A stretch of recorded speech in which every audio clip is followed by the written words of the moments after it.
saudara yang kasih dalam Tuhan, puji nama Tuhan kita boleh berjumpa kembali dalam ibadah online pagi hari ini. Mari bersama-sama kita mau menyembah Tuhan, kita bersama-sama mau menaikkan setiap pujian penyembahan kita kepada Dia. Kita mau datang dengan segenap hati kita mau menyembah biar kita boleh mendapatkan kelegaan itu.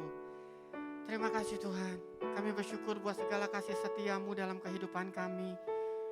Terima kasih Tuhan buat penyertaan-Mu hingga saat hari ini Tuhan. Terima kasih buat kesehatan yang Tuhan berikan. Terima kasih buat berkat-berkat yang Tuhan berikan. Terima kasih buat seluruh yang Tuhan berikan bagi kami hingga kami boleh ada, kuat, sehat sampai hari ini Tuhan. Sebab Engkau penolong bagi hidup kami Tuhan. Haleluya Yesus.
Engkau penolong kami ya Tuhan. Hanya Engkau yang ada dalam hidup kami ya Tuhan. Kami bersyukur mempunyai Allah seperti Engkau. Kami bersyukur mempunyai Bapa seperti Engkau. Haleluya Yesus Tuhan. Kami mau terus menyembah-Mu Tuhan. Kami mau terus memuji Engkau Tuhan. Haleluya.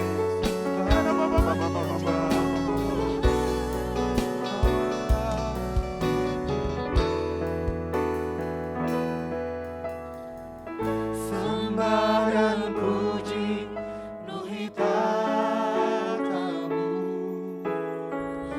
Sembah dan puji penuhi tatamu. Sembah dan puji penuhi tatamu. Yesus Tuhan adalah Raja. Sembah dan puji penuhi tatamu. Sembah dan puji penuhi tatamu. Sembah dan puji penuhi tatamu. Yesus Tuhan adalah Raja. Kami puja Engkau ya Tuhan. Yesus, kami puja, kami sembah sebagai Raja, berdiri di tengah kami, ditinggikan dan dipuji. Sembah dan puji. Sembah dan puji penuhi tatamu.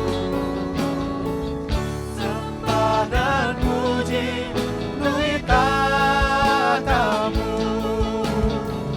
Sembah dan puji penuhi tatamu.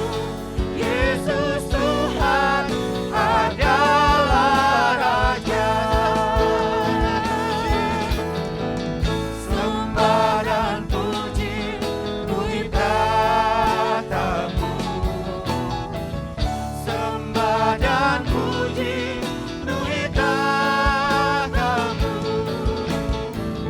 Sembah dan puji penuhi tatamu. Yesus Tuhan adalah Raja. Yesus Tuhan adalah Raja. Yesus Tuhan adalah Raja.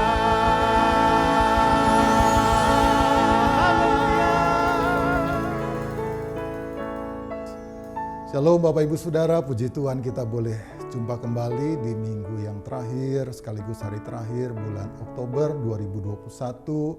10 bulan genap pemeliharaan Tuhan yang luar biasa tentunya buat kita semua. Sebelum kita dengar firman Tuhan, mari kita satu di dalam doa. Bapa di sorga, terima kasih buat kesempatan yang Kau berikan buat kami pada minggu pagi ini ya Tuhan untuk mendengar firman-Mu. Biar Engkau sendiri boleh mengurapi setiap kami juga hamba-Mu yang menyampaikan.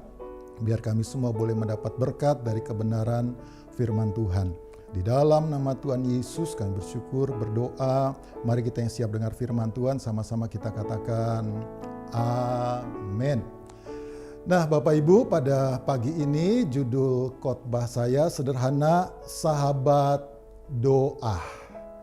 Dari judul ini ada dua hal yang Tuhan mau pesankan buat kita semua.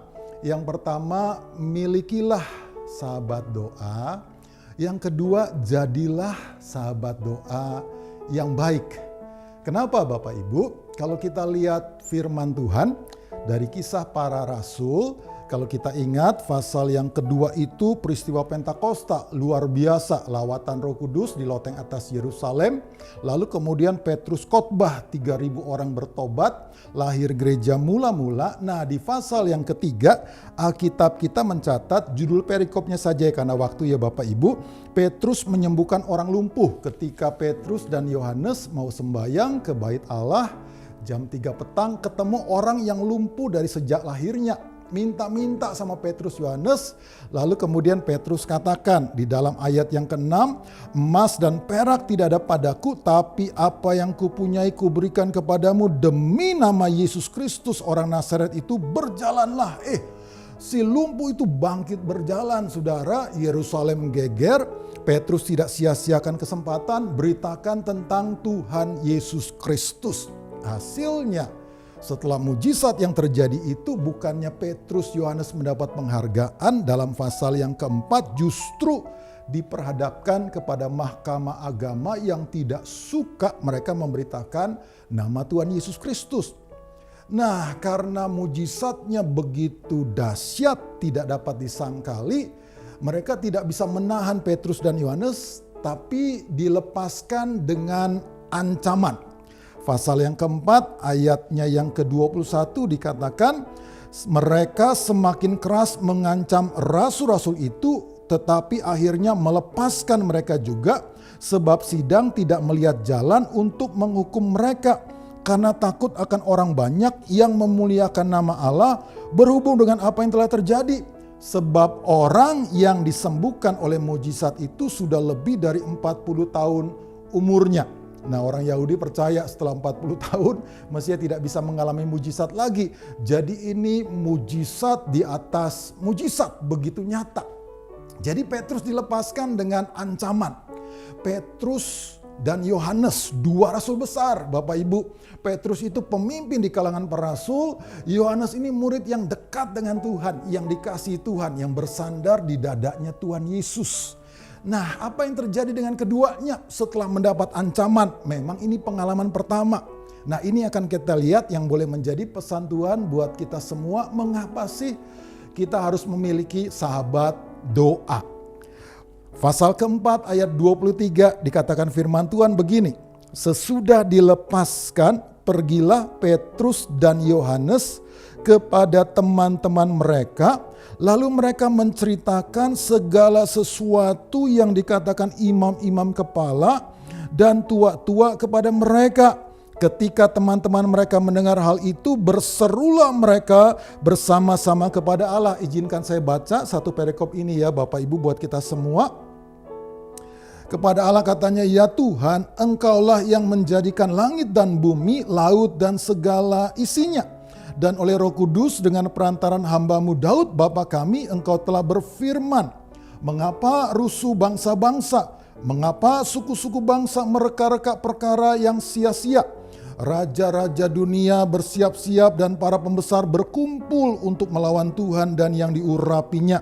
Sebab sesungguhnya telah berkumpul di dalam kota ini Herodes dan Pontius Pilatus beserta bangsa-bangsa dan suku-suku bangsa Israel melawan Yesus, hamba-Mu yang kudus yang Engkau urapi, untuk melaksanakan segala sesuatu yang telah Engkau tentukan dari semula oleh kuasa dan kehendak-Mu. Dan sekarang ya Tuhan, lihatlah bagaimana mereka mengancam kami.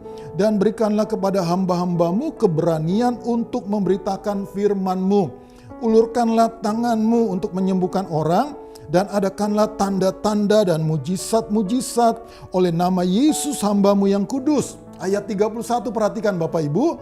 Dan ketika mereka sedang berdoa, goyanglah tempat mereka berkumpul itu, dan mereka semua penuh dengan Roh Kudus. Lalu mereka memberitakan firman Allah dengan berani. Mari sama-sama kita katakan amin. Nah Bapak Ibu, kenapa kita harus memiliki sahabat doa? Yang pertama, ini adalah teladan dari dua rasul besar Tuhan kita Yesus Kristus, Petrus dan Yohanes. Setelah mereka mendapat ancaman, mereka tidak sungkan-sungkan cari teman-teman mereka Untuk apa? Dikatakan dalam ayat 23, menceritakan segala sesuatu yang dikatakan imam-imam kepala dan tua-tua kepada mereka. Mereka menceritakan ancaman yang begitu keras yang mereka dapatkan dari para pemimpin agama pada waktu itu yang tidak suka dengan nama Tuhan Yesus Kristus. Petrus, Yohanes cari teman-teman untuk bisa apa? Bahasa kita tuh sekarang ini untuk bisa curhat. Menceritakan isi hatinya apa yang mereka alami. Tidak ada satu manusia pun yang kebal, Bapak Ibu. Superman cuman ada di film. Dalam kenyataan tidak ada satu orang pun yang super di tengah dunia ini. Kita memerlukan teman-teman kita yang mau mendengarkan curahan isi hati kita. Itulah yang saya sebut dengan sahabat doa. Jadi kita perlu memiliki sahabat doa karena teladan dari rasul besar Tuhan kita Yesus Kristus, Petrus dan Yohanes. Nah, tapi juga yang kedua, kenapa sih kita harus punya sahabat doa? Karena yang namanya dalam perjalanan hidup kita, hari Senin kemarin saya bersama dengan istri mengantar istri saya lewat jalan tol dari Bogor ke Jakarta itu lewat jalan tol yang arah Gatot Subroto. Setelah di daerah Es Parman menuju ke Tanjung Duren, di situ sebelah kiri ada mall Taman Anggrek. Percayalah kalau Bapak Ibu ke Jakarta lewat tol Gatot Subroto, apalagi menuju Bandara Soekarno-Hatta, pasti ketemu dengan mall yang namanya Mall Taman Anggrek. Itu singkatannya MTA. Demikian juga dengan perjalanan hidup kita. Buat kita orang percaya, perjalanan iman kita, perjalanan rohani kita, semakin saya lama mengikut Tuhan, melihat dalam kehidupan pribadi maupun juga kehidupan rekan-rekan hamba Tuhan maupun jemaat Tuhan, saya berani mengatakan setiap kita pun pasti melalui yang namanya MTA. Bukan Mall Taman Anggrek, tapi M-nya masalah, T-nya tantangan, A-nya ancaman dalam kehidupan kita. Yang paling ringan dimulai dengan masalah, lalu kemudian dilanjutkan dengan tantangan, lalu kemudian akhirnya ancaman. Saya pernah ngalamin, Bapak Ibu, ketika saya pulang pelayanan, saya punya kebiasaan jangan dicontoh. Karena keringat, saya ganti baju di mobil. Nah, ketika ganti baju di mobil, rupanya salah gerak. Mulai berasa ada sesuatu yang tidak enak di bagian belakang saya. Masalah kecil saya anggap gitu kan ya, tapi mulai ada sesuatu di bagian belakang. Sorenya saya main-main sama anak saya, waktu itu masih kecil. Tangan saya ditarik. Nah, ketika ditarik tangan saya itu terjadi sesuatu di bagian belakang yang menimbulkan efek kalau saya mau bergerak mulai melawan anggota tubuh saya, lalu kemudian mulai memberikan rasa sakit. Nah, itu mulai menjadi satu tantangan. Bergerak sudah tidak leluasa lagi. Beberapa hari seperti itu saya pergi ke dokter. Di Asra saya masih ingat, dokter syaraf. Lalu kemudian dokter ini dengan santai periksa lalu mengatakan, "Bapak syaraf kejepit, harus dioperasi. Sudah tidak ada jalan lain, tidak mempan dipijat ataupun pakai cara apapun, harus dioperasi."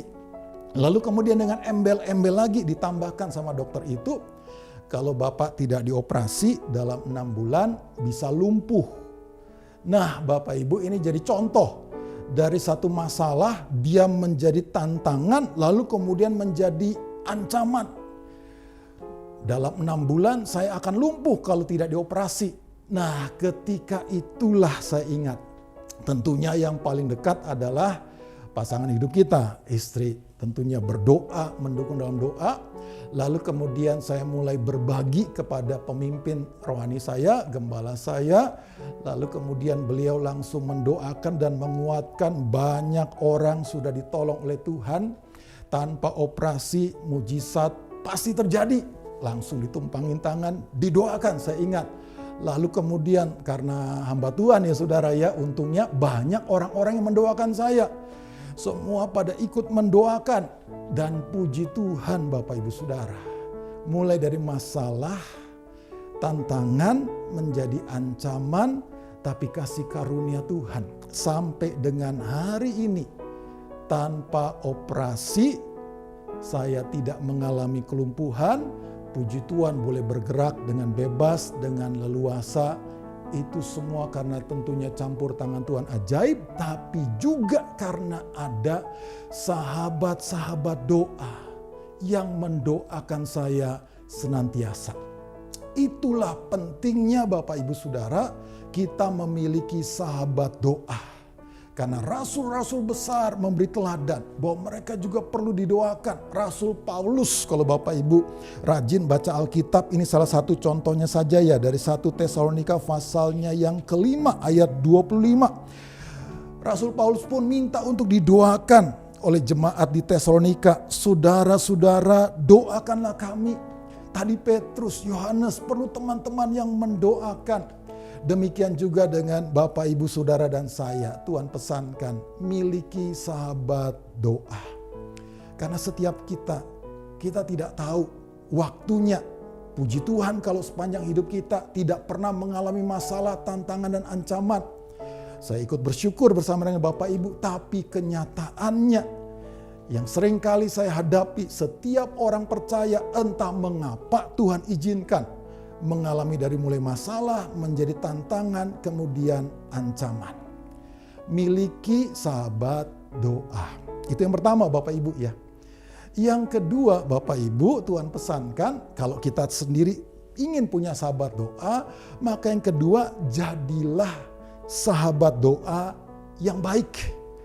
Kalau kita lihat di sini, kembali ke dalam Kisah Para Rasul, setelah Petrus dan Yohanes menceritakan segala sesuatu yang dikatakan imam-imam kepala dan tua-tua kepada mereka, ayat 24 dikatakan apa?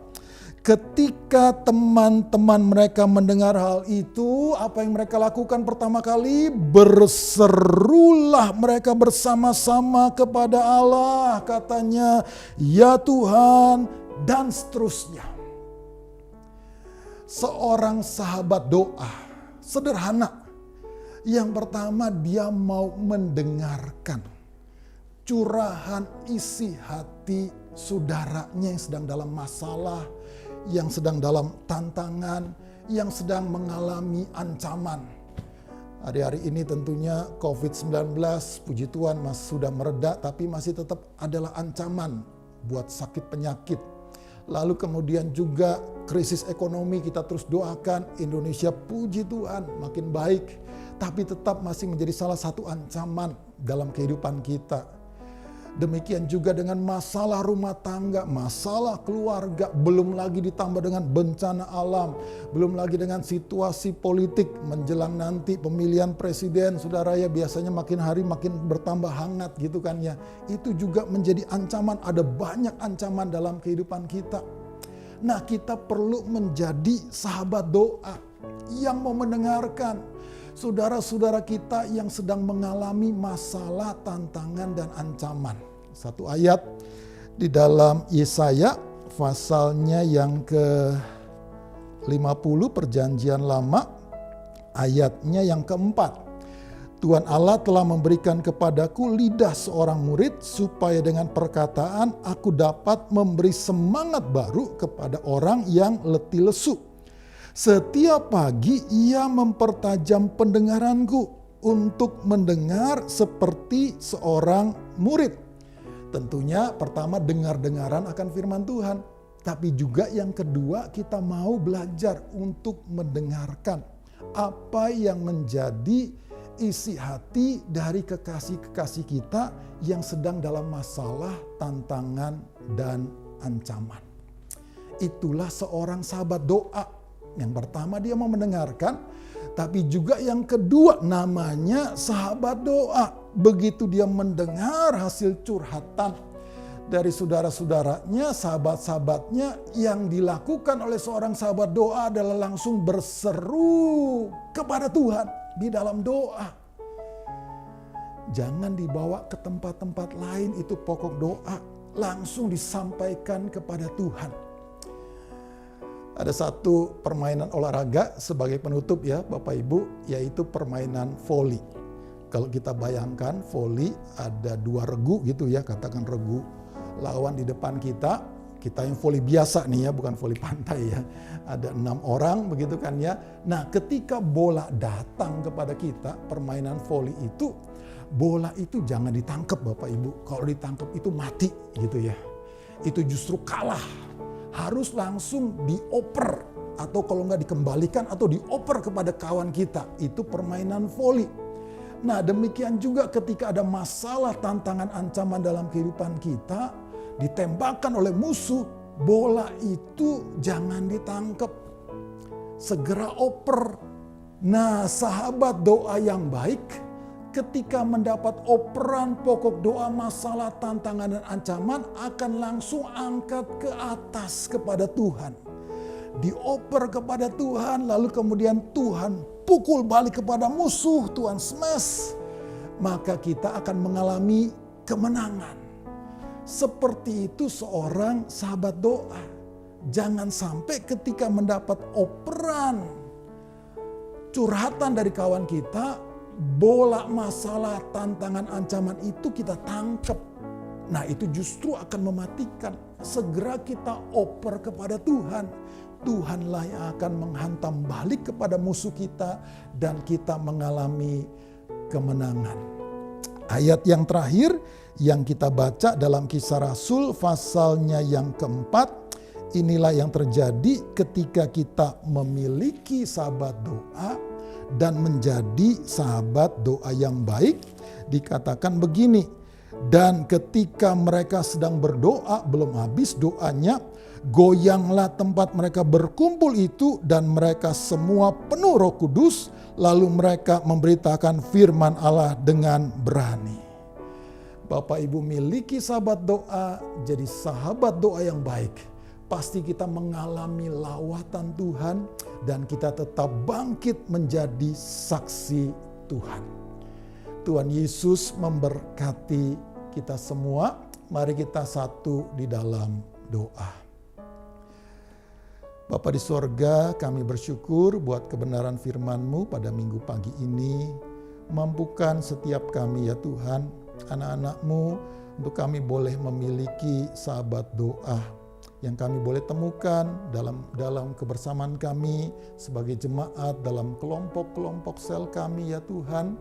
Biar kami punya sahabat doa yang mendukung kami di dalam doa, yang mau mendengar curahan isi hati kami, dan juga mampukan kami semua juga ya Tuhan menjadi sahabat doa yang baik, yang mau mendengar curahan isi hati saudara-saudara kami, sahabat-sahabat kami, dan kami mau setia terus mendoakan kepadamu ya Tuhan.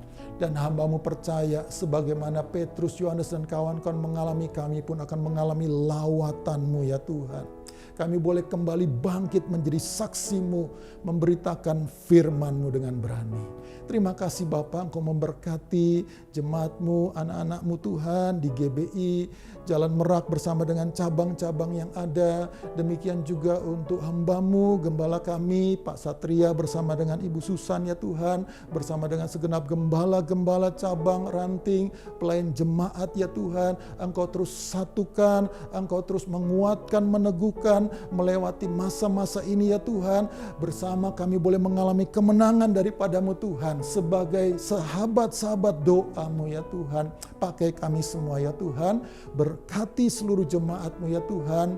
Demikian juga untuk para pemimpin rohani kami, Pak Rubin Adi sebagai ketua umum sinode kami ya Tuhan, bersama para pimpinan di BPP, bersama dengan Dewan Pendiri, Majelis Pertimbangan ya Tuhan, bersama dengan MPL, bersama dengan segenap ketua-ketua BPD, pengurus-pengurus BPD ya Tuhan. Demikian juga hamba Pak Satria sebagai ketua BPD di Jawa Barat. Demikian juga Tuhan bersama dengan segenap gembala maupun juga pejabat yang ada, seluruh jemaat gereja Bethel Indonesia ya Tuhan. Semua boleh mengalami pengurapan berkat Tuhan yang berlimpah-limpah. Kami terus satukan hati kami, angkat tangan kanan kami juga bersama ya Tuhan buat Indonesia Tuhan. Kami bersyukur untuk COVID-19 boleh mereda di Indonesia, untuk terus pemulihan secara ekonomi. Tuhan mendengar menjawab doa kami, tetap kami bawa Tuhan pemerintah bangsa kami kepadamu Tuhan. Campur tangan-Mu ajaib, beri terus hikmat Pak Jokowi bersama dengan Pak Maruf Amin, segenap pimpinan pusat sampai dengan daerah ya Tuhan, mengatasi COVID-19 bersama dengan segenap rakyat Indonesia. Demikian juga untuk boleh mengalami pemulihan dari ekonomi yang ada ya Tuhan. Engkau memberkati pemerintah bangsa kami ya Tuhan. Terima kasih ya Bapa, dan lebih dalam yang kami rindukan dari Sabang sampai Merauke, setiap bangsa kami boleh mengenal Yesus Kristus sebagai Tuhan dan Juru Selamat. Terima kasih Bapa, dan sebentar sebelum kami berpisah, kami rindu untuk menerima berkat-Mu. Mari kita angkat kedua tangan kita, arahkan hati kepada Tuhan. Tuhan memberkati dan melindungi engkau. Tuhan menyinari engkau dengan wajah-Nya dan memberi engkau kasih karunia. Tuhan menghadapkan wajah-Nya kepadamu dan memberi engkau damai sejahtera. Terimalah, bawalah berkat berlimpah dari Allah Bapa, cinta kasih pengorbanan teladan Tuhan Yesus Kristus, penyertaan kuasa kemenangan, sukacita dari Roh Kudus, memenuhi engkau mulai saat ini sampai selama-lamanya. Terimalah segala berkat dan janji Allah dalam hidupmu. Apa yang kau butuhkan Tuhan cukupkan dengan berlimpah. Bahkan apa yang tidak pernah kau lihat, dengar, tidak pernah timbul dalam hatimu, Tuhan sediakan bagi engkau yang mengasihinya. Terimalah semua berkat ini dan jadilah berkat yang memuliakan Allah. Di dalam nama Tuhan Yesus kita yang menerima berkat bersama-sama berkata, Amin. Tuhan Yesus memberkati.